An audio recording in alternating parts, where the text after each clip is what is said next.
Hello, welcome to the BunnyModXT TASing introduction. This video will teach you how to make TASes using the interactive BXT TAS editor. I will use a Half-Life KZ map as an example, because the TAS editor is extremely well suited for making TASes of Half-Life KZ maps. Before we start, make sure you're using the latest BXT version. You can find it on the GitHub releases page. The link is in the video description. Also make sure that your Half-Life version is recent enough. Type version in the console and check the build number. It should say 6153 or above. You can find this Half-Life version on Steam or in the Gold Source package 1.36, not 2. Gold Source package 2 has a older engine and is not very compatible. Also make sure to set mraw input 1 in the console. This is not the same as the rinput program. Even if you are using rinput, you want to set this for the TAS editor to work properly. Let's start TASing. I picked BKZ Gold Bishop as the example because it is a well-known map that's also short and simple to TAS. It should serve as a good starting point. Since we will be using the Half-Life KZ settings, set BXT Bishop cap to 0, and also set SV max speed to 300 to match the setting used in Adrenaline Gamer. To create a TAS script, use the BXT TAS new command. If you execute it without arguments, it will tell you everything you need to know. But you can see that it has 3 arguments. First is the TAS file name. I will call it Gold Bishop. Next, the starting command. This is the command you would use to, for example, start the map normally. So in our case, it's map BKZ Gold Bishop. If you were to start the TAS from a save, you would use something like load my save. But in our case, it's map BKZ Gold Bishop. Finally, the third argument is FPS, and Half-Life KZ uses 250 FPS, so this is what I will use. Now, running the command loads the map, creates the TAS, and prints the bind in the console that you will use to play back the TAS. So I will copy-paste it. You can see it uses the slash button by default, so I will press the slash button. Now you can see the game has loaded, it's paused. I can move around using the movement keys. And to look around, you need to bind BXT TAS editor look around. I have it bound to control. Another important thing, you generally want your game to be paused while working in the editor. So if you don't have a pause key on your keyboard, bind the pause command to some other key. And when I exit the console, I will press the pause button, so you can see that my game is paused. So using the look around key, I can put my mouse to control the camera. You can see when it's not pressed, I get my mouse cursor, and when it's pressed, I control the camera. So this way I can fly around, kinda like a no-clip. Now you can see this line here. This is actually the player's path.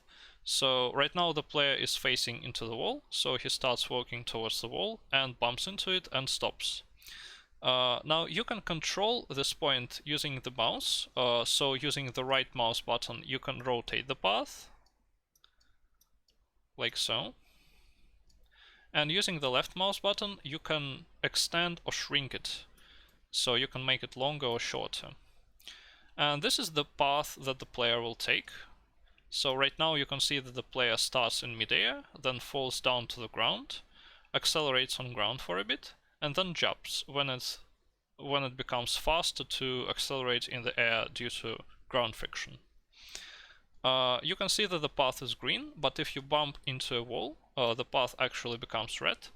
This indicates a collision, and it's very handy for going around the corners without bumping into walls, because you can immediately see when you have collided with the wall. Now, to change the strafing direction, we need to split this segment into 2. This is done using BXT TAS editor insert point.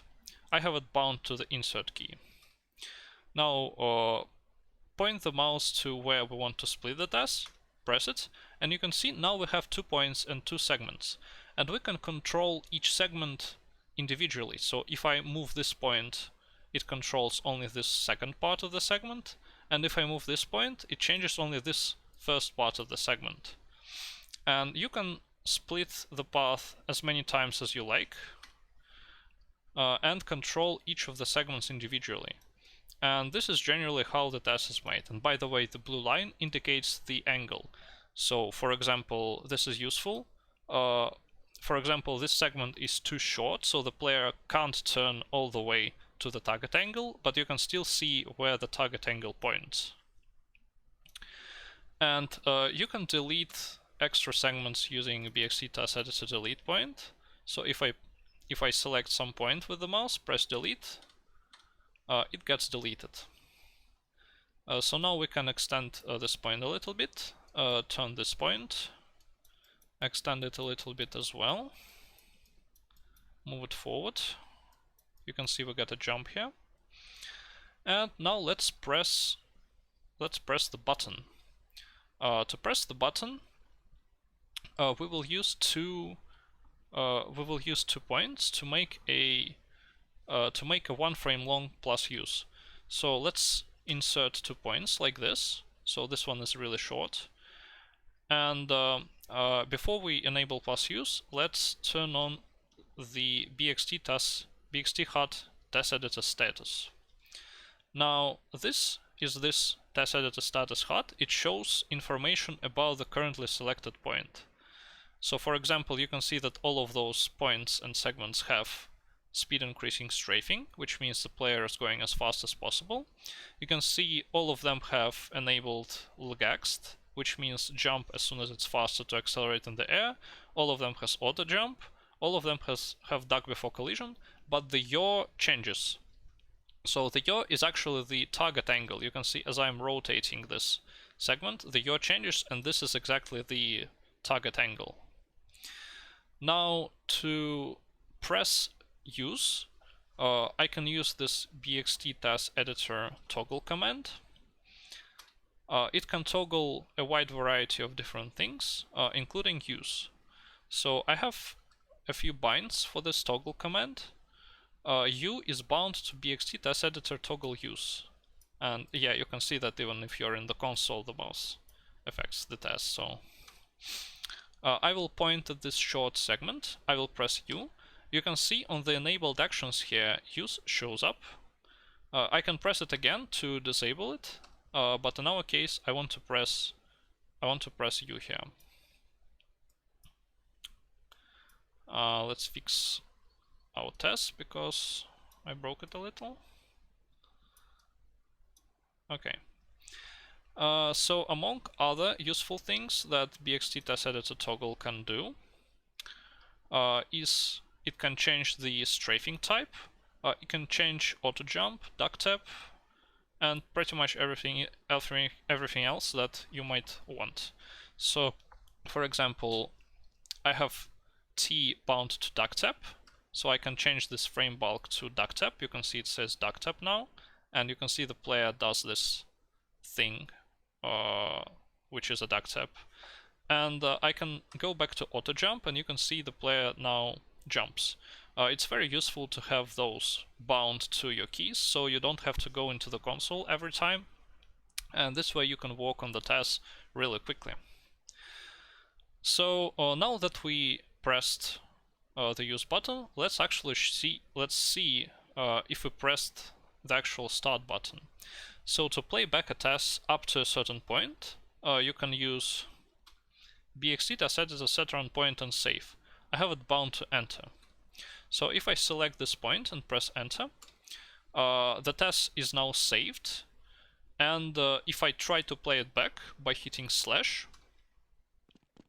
it plays back up to this point and stops. And you can see the button is dark, which means we did not press it successfully. So let's try to modify the TAS to actually press the button. Now to go back and edit a previous part of the TAS, you currently have to do it manually. You need to open the TAS file. So if you go to Steam Apps Common Half-Life, you can see your gold.bhop.hl TAS file, which is what we called it. And in this file you can see a lot of lines. Now each of those lines corresponds to a segment that you see in the editor. The first part of the line contains various actions and buttons that you can toggle with BXT task editor toggle. The last number is the frame count of the segment or the length of the segment. And then after that you can also have console commands that will run during this segment. So this pause BXT task editor is the point where BXT task editor is enabled. So to edit the previous part of the task, just take this and move it to some earlier part. For example, like so. Now I saved the file. I go back to Half-Life and run the test. And you can see I stopped a little earlier, and now I can edit this. I can adjust the button press. So let's move it a little back. And one thing we can also do is we can actually start the BXT timer to be able to time the task. To do this, you can do this without leaving the game using BXT task editor set commands. This actually sets the console commands that will run during the segment. So I will put BXT timer start here. You can see it shows up on the task editor status. And now if I set run point and save and play back the task, you can see that the button lit up, which means we pressed it, and you can see the time went up a little, which means that we did indeed start the timer successfully. Now let's make it up to the corner. So I will just extend the line using the left mouse button.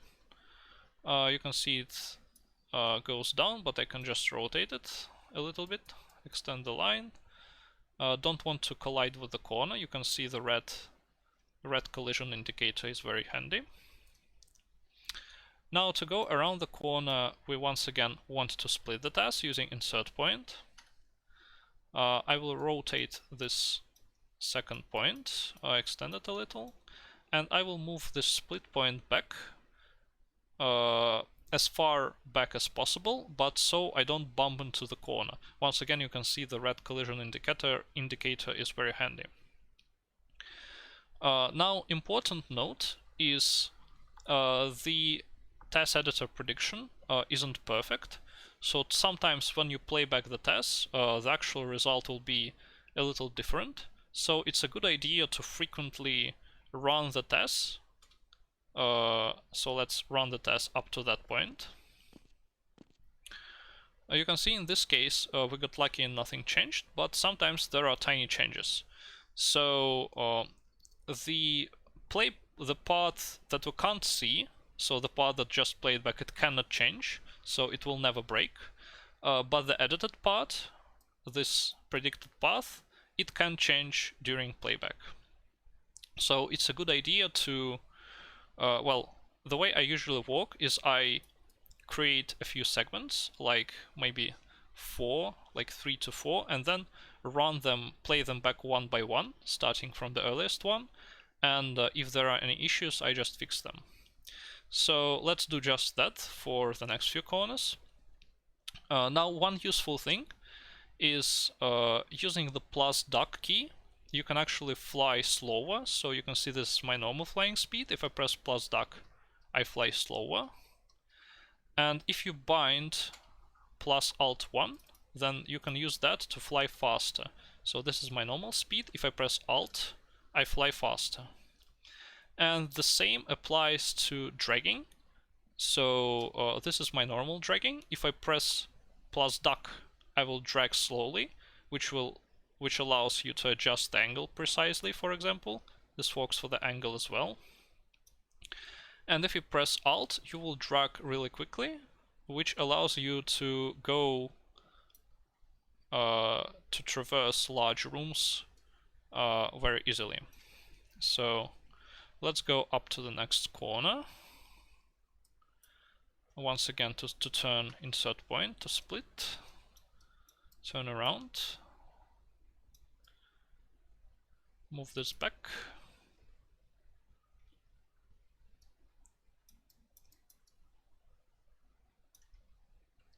Now you can see that some entities, the platforms here, I'm missing.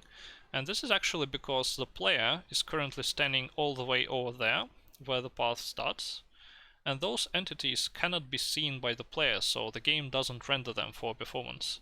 You can show them using bxt noviz1. You can see now all of those platforms are visible.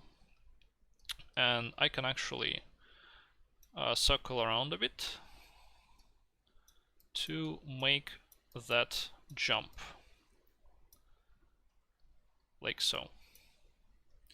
Now let's play them back one by one. Now to speed up the first part, like we already saw this beginning, we don't want to watch it again. We can use this command called bxt no refresh until last frames. So if I put 500, for example, then I will see 500 last frames, or in our case, since we are using 250 FPS, we will see the last 2 seconds. But there is an important caveat. So this counts from the very end of the input and not from the playback point. So if I set this playback point, I will not see 2 seconds before the playback point. I will see 2 seconds before the task would end. Importantly, if you set this to a value that is too low, for example 1, so you will not see any playback, it will play back as fast as possible. But also your camera position in FreeCam will not update. So you can see I'm right here. If I play back the test, my camera position is still here.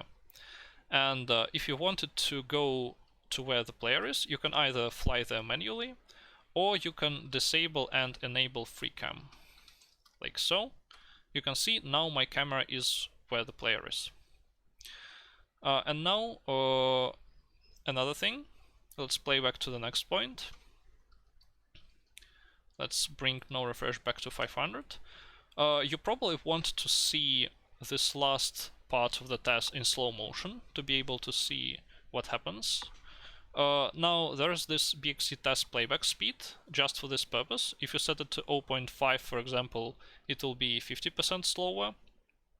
If you set to 0.25, it will be 25% slower. You can see if I play it back, you can see how slow it is. So this is just slower in real time, so you can see what happens better. Another important caveat, currently you cannot set run point and save on this last point. So if I try to do it, nothing happens. There is an easy workaround, just put a short point right before, and then you can set run point and save up to this point just fine.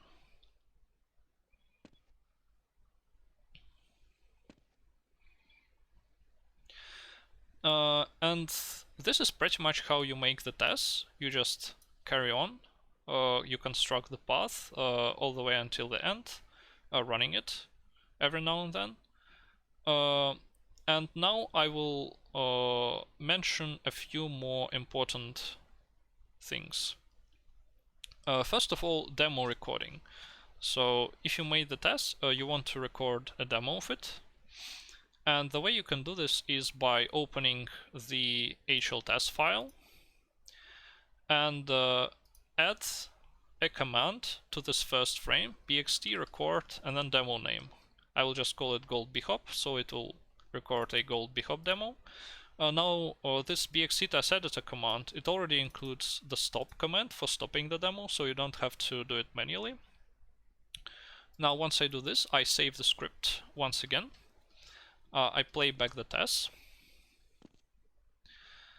and the demo will be recorded, but you have to disable, you actually have to, yeah, you can see recording and completed demo.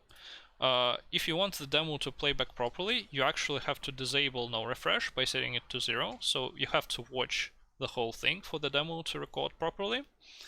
And to watch it as fast as possible, set bxt playback speed to 0. You can see now, well, the speed will vary. It depends on your PC how fast it can play back. But now the demo was recorded, so if I disable the task editor, I can then play it back, and you can see the task in the demo form. Now next, let me showcase. Oh yeah, when this happens, just run the test, it will reset. Hopefully. Not sure what happened there, but if you run the test, it usually resets and everything is fine. So let me showcase useful strafing types. So all this time I was using SO3, which is the speed increasing strafing, which means the player goes as fast as possible. And generally this is the type that you will use the most. But there's another type that's sometimes useful. If you look at BXT task editor toggle, you can see quick turn and slow down. So quick turn will try to turn as quickly as possible. It's useful occasionally on some tight turns, but usually SO3 speed increasing is just the fastest. You usually want to use SO3. Slow down, on the other hand, is sometimes useful. So if I toggle S to 2,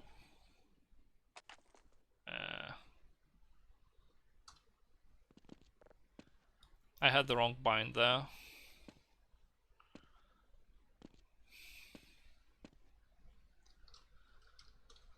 Let me bind to S2 to toggle S to 2 and bind 1 to toggle SO3. So if I toggle S to 2, you can see the player slows down and comes to a halt. This is just slow down as fast as possible. And you can switch it back to SO3. So you can use S to 2 to slow down.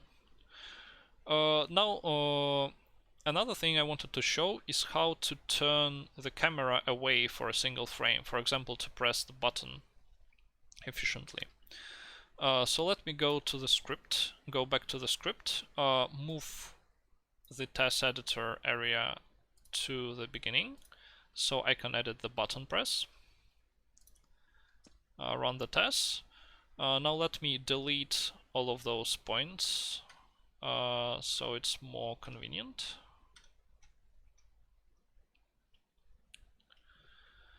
Now here we have our button press. And what we actually want to do is we want to press the button as late as possible, and we want to face the button when we press plus use, so the button actually gets pressed. And the way we do this, so first of all we need to check which angle we want to face. We can do this with BXT hard view angles. You can see it on the right here. And the yaw is the angle that I'm currently facing, so if I position myself at this point, you can see that I need to face at about 230. So let's remember this number. Now one important thing to note is that you cannot have angle changes like this in the edited area. The task editor will break currently. So I will set the playback point to after the button press. Go back to the file. You can see here is our use, here is our button press. So we want to face 230. So the way we do this is before the button press we do target yaw 230, and after the button press we do target yaw velocity lock, which resets it back to the default. So for this one frame, player will face 230, and for the remaining frames, player will once again face where they are going. Let's switch back to the game, play back the test. And now you can see the button is pressed because for one frame, player turned around to face the button and pressed it. Note that this does not affect the strafing, so you will still go as fast as possible. even if you face the same direction all the time, because Strafing uses joystick inputs, and so it doesn't really care about where the player is facing. Next, I will mention how to time the TAS. So we already have our BXT timer start when we press the start button. Now when you press the stop button, you want to have BXT timer stop. So let's say I have the stop button frame right here. You just use BXT timer stop on the stop button. And this way, when you play back the TAS, the time will start and stop, and this will be your final time. So from the start button press to the stop button press. And yeah, I believe that's it for this video. Please join GoldSource TAS channel on the Source Discord, linked in the description. It has a lot of useful information pinned about TASing, and a lot of people who can answer your questions if you have any, or if you have any feedback. If you want to check out TASing, please join. Also in the description you can find a video recording of a stream where I test one of the Half-Life KZ maps, so you can get a feel for how my workflow works. And also, if you check the descriptions of any of my recent tests, you can find similar workflow recordings there. So if you want to see more how the TASing works. So yeah, please join our Discord channel. Please check out the TASing. I hope you enjoy using the TAS editor, and thanks for watching.